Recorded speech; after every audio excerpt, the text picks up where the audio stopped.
एक बार देवर्षि नारद जी ने देखा भगवान बहुत प्रसन्न हैं, तो भगवान से कहा, प्रभु यदि मेरी भक्ति से प्रसन्न हो तो मैं आपसे एक प्रश्न करता हूं।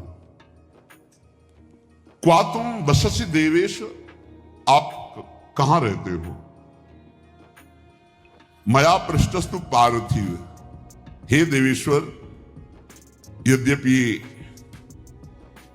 मैं अपने संतुष्टता के लिए पूछ रहा हूं,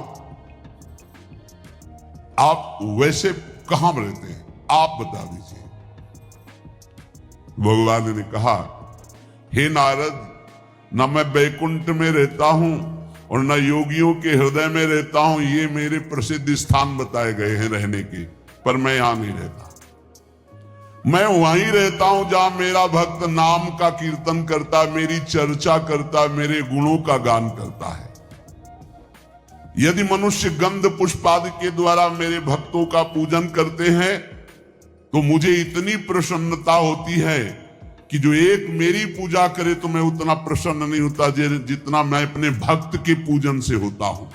वो मूर्ख जो मेरी चर्चा करने वालों का, मेरे नाम कीर्तन करने वालों की निंदा करते हुए मेरे द्वेष के पात्र नहीं जानते कि जहां मेरी चर्चा होती है, नाम गुण कीर्तन होता है, वहीं मैं वास करता हूं। मद भक्ता यत्र गायन्ति तत्र तिष्ठामि नारद। नारद जी ने पूछा, प्रभु किसकी मां धन्य है, किसकी जन्मभूमि धन्य है और किसका कुल धन्य है? मां धन्यवाद की पात्र कौन है? तो कह रहे हैं, जिसके यहां ऐसा पुत्र पैदा हो गया वो मां धन्य हो गई। कैसा? समाहितो ब्रह्म परो अप्रमादी, जो अप्रमादी है, प्रमाद शून्य है, रात दिन भगवत भजन में लगा रहता है। ब्रह्म परो, भगवत चिंतन परायण। समाहितो, एकाग्रचित, जो एकाग्र चित्त से रात दिन प्रभु के भजन में लगा रहता है। शुचि, पवित्र, शरीर से मन से तथा एकांत चिंतन करने वाला, और जितेंद्रिय, जो अपनी इंद्रियों को वश में कर लिया है। समाप्नुयाद योग मिमम महामना, जो मेरे ऐसे योग को प्राप्त हो गया।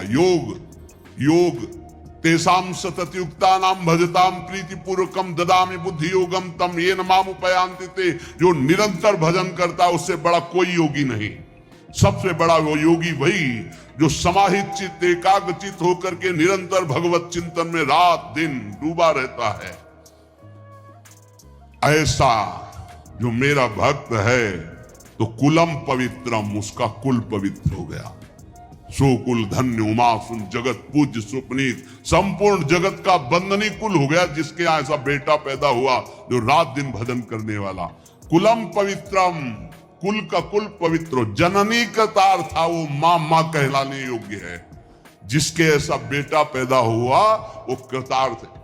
धन्य है वो भूमि, तीर्थ हो जाता है जहां भक्त प्रकट होता है, वो भूमि बंदनी हो जाती है।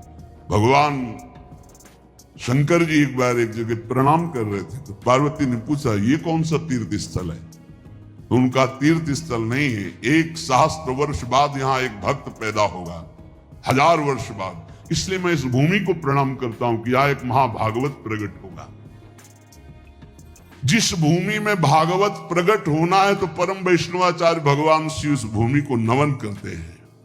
जो हरि का भजन करने वाले भगवान शंकर बहुत प्यार करते हैं उनको। मार्कंडे जी को बुलाए, भगवान शिव और पार्वती दर्शन देने गए तो उन्होंने पूछा, कभी ध्यान नहीं किया आपका, कभी बुलाया नहीं, आप क्यों आए प्रभु? तो उनका, जो मेरे हरि का भजन करता है उस पर मैं बहुत द्रवित होता हूं और अपने आप कृपा करता हूं।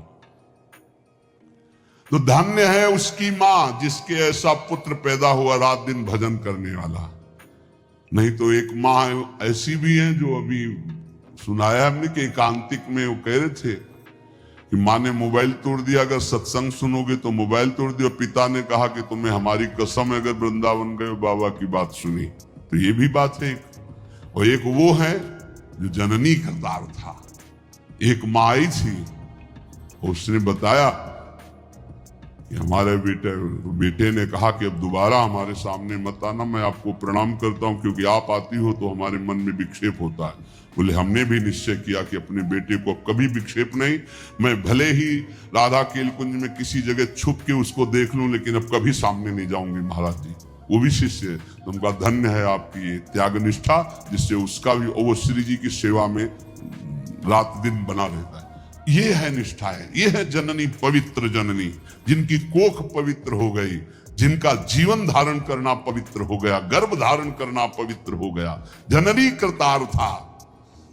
जब श्री ध्रुव जी परम पद पर आरूढ़ होने के लिए विमान पर विराजमान हुए तो उनको याद आई अपनी मां, और भगवत पार्षदों से कहा मेरी मां की क्या गति होगी, क्योंकि मैं अपनी मां का अकेला पुत्र हूं, कोई मां का प्यार करने वाला नहीं था। महाराज तो सुरुचि को प्यार करते थे, तो मेरी मां की क्या दशा हुई होगी। तो उनका वो जो आपसे भी तीव्र गति से चमकता हुआ विमान आगे जा रहा है, उसमें आपकी मां जा रही भगवान के धाम को। अश्रु आ गए कि भगवान आप कितने कृपालु।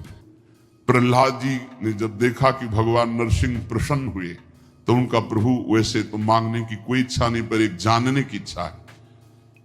मेरा पिता कहलाने वाला हिरण्यकश्यप आपसे द्रोह करता है, आपकी निंदा की तो उसे अवश्य नरकों की प्राप्ति होगी। नाथ, क्या पिता कहलाने का अधिकार उनको प्राप्त हुआ इस शरीर का, तो क्या प्रभु उनकी नरक से उद्धार हो जाएगा। तो उनका तुम्हारे जैसा पुत्र जिसका हो 21 पीढ़ियां परम पद पे चली जाती। हिरण्यकश्यप तो मेरा पार्षद है, मेरी केवल लीला के लिए वो ऐसा कर रहा है, वो तो परम पद का अधिकारी था, है और रहेगा। अरे तेरे जैसा भक्त पैदा हो जाए तो 21 पीढ़ियां उस कुल की उद्धार हो जाती है। जननी करतार।